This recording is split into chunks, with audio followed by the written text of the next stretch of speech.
Hi everyone, welcome back to this channel. In this tutorial, I will show you how to catch this stag beetle in Heartopia.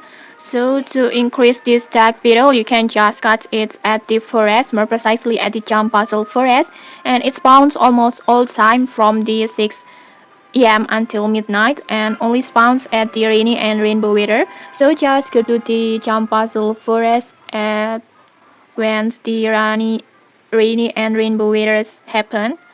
This area, just go to this area, and then after that you can just walk around to this forest, and usually this insect will be appears or can be found attached to a tree like this. And to increase your chance, I highly recommend using an insect attractor or maybe sense booster to help you to detect the locations of this insect. And also this will boost the insect spawns and make it easier for you to find this insect faster. And okay, that's it. If you found this helpful, don't forget to like, comment, and subscribe for more tutorials. Thanks for watching and see you.